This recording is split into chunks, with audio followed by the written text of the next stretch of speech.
outgained a buck 35 to 51 in this game, a huge indicator of where the final score is going to be. How do you get that going when you have such a talented +1 in the run game in your quarterback without just saying, Jayden, go find us the 100 yards rushing? You either got to get him going, running the football with his legs, some design QB runs, which you don't want to do for Jayden Daniels because he can do it on his own. I think he's a better scrambler than he is a designed run guy. And also, you have to hit some short passes. They average, 3.9 yards a pass? That's not going to get it done either. If this was a college football game, Jeff Hafley's Boston College team beats Cliff Kingsbury Texas Tech squad. So this was a masterclass of defensive coverage and defensive scheme against Cliff Kingsbury. They couldn't hit the short passes. They could not run the football, and nothing worked for them offensively, and Green Bay did what they wanted. So if you're going to try to get things going in the run game, you either are going to have to, what we talked about earlier in the week, Joe, allow Jayden Daniels to call plays from the line of scrimmage, go up tempo to dictate the terms and not allow Green Bay to dictate, because that's all they did tonight. And that's how you get things going. You could have passed to set up the run. They couldn't do either, so nothing worked for them offensively. Let's get to the offense on the other side here, because again, I think the word that immediately comes to mind for me is balance with this Green Bay offense. Uncertainty in the wide receiver room, still not an issue. This time, Jordan Love leans into his tight end and Tucker Kraft. Love goes for 292, 2 touchdowns, hasn't thrown an interception in now 9 consecutive starts. Kraft goes for 124. Nobody else goes for more than 44 yards, Emery. How do you make sense of this passing attack? It was obviously plenty, but how much does the tight end unlock things in this version of the Green Bay Packers? When you have a good tight end that can get open and make plays like that, it makes you difficult to defend as a whole offensively, because now you kind of shrink the field to where everything on the outside starts to work. They went on 2 90-plus yard drives. That right there allowed them to get into any kind of groove they want to get into. And when you have 2 tight ends like they have, they were able to really balance the offense out. They got inside the red zone. There was 3 or 4 inside the red zone. That's why they were able to come away with those or pay off those long 90-plus yard drives. So when you have a Tucker Kraft, and now next week's opponent is going to come in, try to game plan for him, well, guess who's going to eat? These receivers out on the perimeter. So when they have these healthy weapons like B-Mac talked about, if they're out there healthy on the perimeter, we saw Savion Williams get a touch and, show some creativity. That's something to keep your eye on down the line, along with the efficient running game. So they haven't been explosive yet, but they were pretty doggone consistent, which got them to win. And see, that's the luxury that Matt LaFleur has in the midst of his offense when you talk about the passing game. It's not like they're Destiny Child where you just have Beyonce and that's it. No, they're like New Edition, where any given time someone can be the lead singer for that particular song and they can still do numbers. So tonight, it was Tucker Kraft. Next week, it could be Matthew Golden. Who knows? But that's a great luxury to have, because they have so many guys that any given moment, they can take that mic and go ahead and bring the song in, take it all the way home, and have all of us dancing from start to finish. And guess who was the lead singer tonight? It was Tucker Kraft, and he did a great job. Man, make sure you go get some cheese and wine. Where they going to have to cool it now, though? It's those 10 penalties for 77 yards. You just wanted to get it. I wanted to get that reference in there. He brought up New Edition. I had to get that reference in. I wasn't going to stand for the disrespect of Kelly Rowland. But we do have a show to do. So maybe let's go like this. If Week 1 was their hit single, the Green Bay Packers, this was a follow-up album, and it's been a statement made in each one of these instances. The Lions in Week 1 to say, North runs through us, and then what we thought preseason would be an NFC contender in the Washington Commanders, and they handle them with little issue either, Mac. What sort of statement do you take away from this first 2 weeks of the season, this first 10 days of the season for the Green Bay Packers? They're opening a lot of eyes in the National Football League. But what I want to see, Joe Emery, is the same dominance, the same production at home. I want to see this travel, right? That's what I want to see. Because when you're talking about being a championship team, what you do at home, it follows you.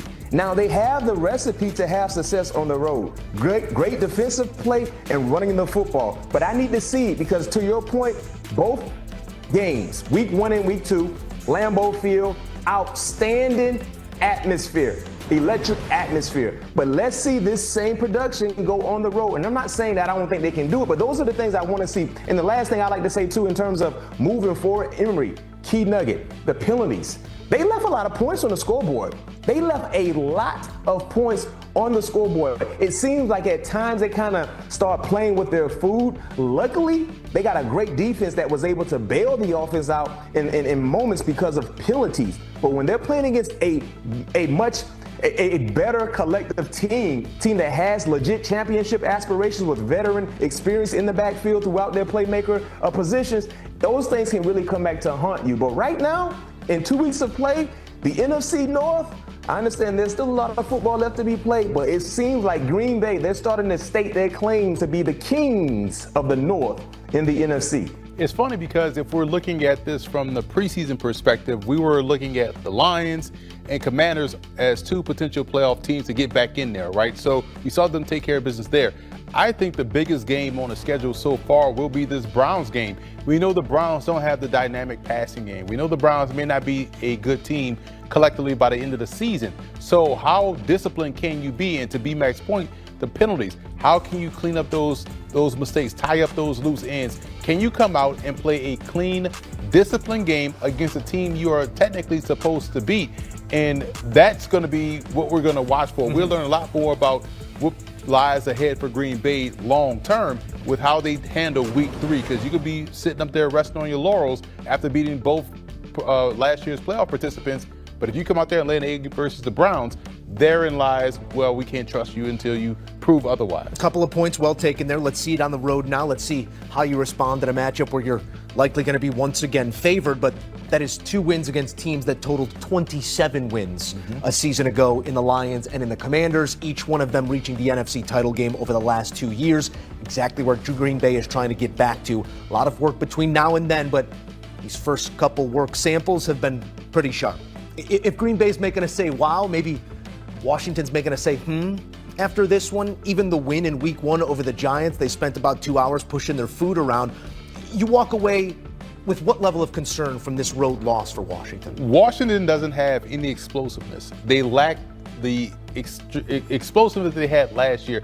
And a lot of that was Jayden Daniels being Jayden Daniels in critical moments, right? But when you look at individual talents around him, you're saying, okay, well, who are the threats? Who are the vertical threats? Who's going to scare you to get you up out of that shell coverage? They didn't have that tonight, and teams are going to say, well, wait a minute. If they don't have anyone that can threaten us deep down the field, man, we'll sit there and cover 4 and just drive on the football and make plays in the open field. So they're going to have to find some ways to either generate explosive plays or find other explosive players that are out there in free agency or guys they can go make a trade for, because right now, they have good players, but they lack explosive players, if you understand what I'm saying. Well, to your concern, Emery, about having a downfield presence, they have one on the team. He was their down the field presence last year. He's just not in any football shape, and that's Terry McLaurin. He spent the entire summer training camp preseason holding in, not doing anything. And we're seeing the results of him not being on the grass. The timing isn't there, because Scary Terry is still a guy who can get behind coverage. We saw that last year, right? But it's just the rhythm is not there. His feet are not under him, and now they're going through the growing pains until he gets acclimated to being right there in the huddle with those guys. It's not about learning a new scheme, a new strategy. It's the same playbook. It's about being in football shape. And we talked about Micah Parsons being on the pitch count. It hasn't really hurt Green Bay because they have an abundance of pass rushers. Well, even with Scary Terry in the lineup, if he's not really showing up, it hurts Washington, because they don't have a plethora of pass catchers at the wide receiver position that you can rely on outside of Deebo Samuel. So they got to get creative. Cliff Kingsbury has to get creative. I would, for one, just go tempo. Just spread everyone out and let your quarterback be a playmaker. That's what he did at LSU. That's what he did through spurts a year ago. Until you get things going, that's the best way to neutralize pass rushers. Go spread them out, go tempo, and just utilize speed. We know Terry can go get it. I will point out they did not backfill the speed of Olamide Zaccheaus. I know a small part of what they did a season ago, I believe their 3rd leading receiver, no longer there, now a Chicago Bear, but he was that 4-2, you better respect it, so Terry could come under it at 25 yards. It's a different group with Washington. They got a talented quarterback, which is the biggest piece of the puzzle, and they will likely figure it out, but plenty to figure out following this loss in Green Bay. Thank you, fellas.